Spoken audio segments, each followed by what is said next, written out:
जय हिंद। नमस्कार दोस्तों, इस वीडियो में हम पढ़ेंगे आधुनिक युग की मीरा के नाम से प्रसिद्ध श्रीमती महादेवी वर्मा जी का साहित्यिक परिचय। जैसा कि यह आपके बोर्ड पेपर में 5 नंबर में पूछा जाता है और यह सामान्य और साहित्यिक हिंदी दोनों के स्टूडेंट्स की दृष्टि से एक बेहद ही मोस्ट इम्पॉर्टेंट यह टॉपिक है। तो आइए हम लोग देखते हैं महादेवी वर्मा जी का साहित्यिक परिचय। साहित्यिक परिचय देखने से पहले आपसे एक छोटा सा रिक्वेस्ट है, अगर आप अभी तक हमारे चैनल को सब्सक्राइब नहीं किए हैं तो हमारे चैनल शशांक न्यू क्लासेस को सब्सक्राइब कर लें, ताकि हम कोई मोस्ट इम्पॉर्टेंट टॉपिक भेजें तो आपके जरिए आसानी से प्रोवाइड हो सके। तो चलिए वीडियो को स्टार्ट करते हैं।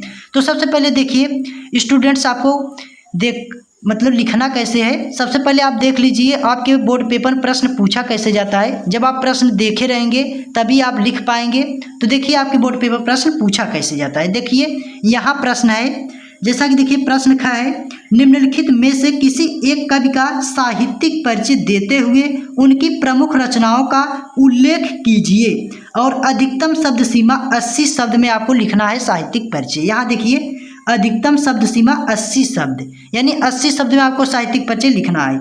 अब देखिए यहाँ दिया गया है, पहला अयोध्या से उपाध्याय हरिऔध, सुमित्रा नंदन पंत, तीसरा है महादेवी वर्मा। इस प्रकार से 3 विकल्प दिए रहेंगे, इसमें में से आपको एक ही लिखना होगा और आपको पूरे 5 अंक मिलेंगे। तो इसमें हम आपको महादेवी वर्मा जी का साहित्यिक परिचय बताएंगे। तो चलिए देखते हैं महादेवी वर्मा जी का साहित्यिक परिचय। तो देखिए स्टूडेंट्स, सबसे पहले आपको महादेवी वर्मा जी का साहित्यिक परिचय इस प्रकार से लिखना है। सबसे पहले आपको इस प्रकार से महादेवी वर्मा जी का साहित्यिक परिचय हेडिंग डाल देना है। हेडिंग डालने के बाद इसके नीचे आपको महादेवी वर्मा जी का साहित्यिक परिचय लिखना है। साहित्यिक परिचय लिखने से पहले आपको एक छोटा सा काम करना है। आपको काम यह करना है कि साहित्यिक परिचय लिखने से पहले आपको संक्षिप्त परिचय महादेवी वर्मा जी का लिख देना है। यानी आपको उनका साहित्यिक परिचय लिखने से पहले आपको छोटा सा उनका संक्षिप्त छोटा सा उनका परिचय दे देना है। परिचय देने से यह लाभ होता है कि जो एग्जामिनर होते हैं उनका नज़र इन मेन शब्दों पर जाता है और आपको पूरे अंक मिलने का संभावना होता है। तो इस प्रकार से आपको एक बॉक्स डब्बा इस प्रकार से तैयार कर लेना है। तैयार करने के बाद इसमें आपको संक्षिप्त परिचय हेडिंग डाल देना है। हेडिंग डालने के बाद इसमें आपको महादेवी वर्मा जी का नाम, जन्म स्थान, युग, मृत्यु, इस प्रकार से आपको ज़्यादा नहीं, संक्षिप्त छोटा सा इस प्रकार से आपको लिख देना है। तो देखिए जैसे नाम महादेवी वर्मा हो गया और जन्म 26 मार्च 1907 ईस्वी। जन्म स्थान देखिए, जन्म हुआ तो जन्म स्थान भी होगा, किस स्थान पर उनका जन्म हुआ। तो जन्म स्थान देखिए फर्रुखाबाद उत्तर प्रदेश जन्म स्थान हो गया। युग देखिए छायावादी युग की एक कवित्री हैं महादेवी वर्मा जी।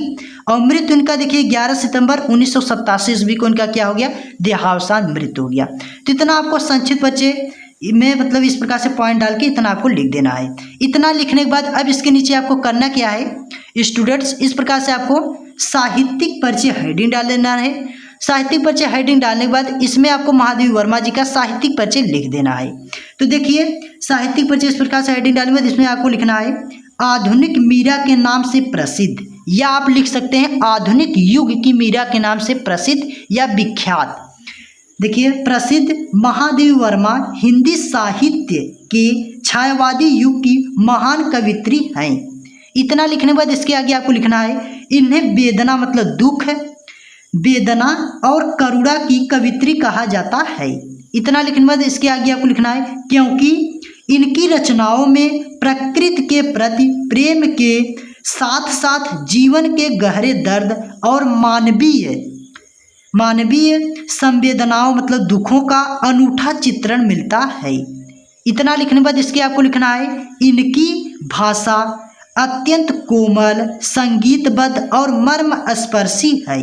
मर्मस्पर्शी का अर्थ होता है स्टूडेंट्स, मर्म हृदय को छू लेने वाला, स्पर्श कर लेने वाला। इनका कोमल, संगीतबद्ध और ऐसी भाषा है किसका, महादेवी वर्मा जी की।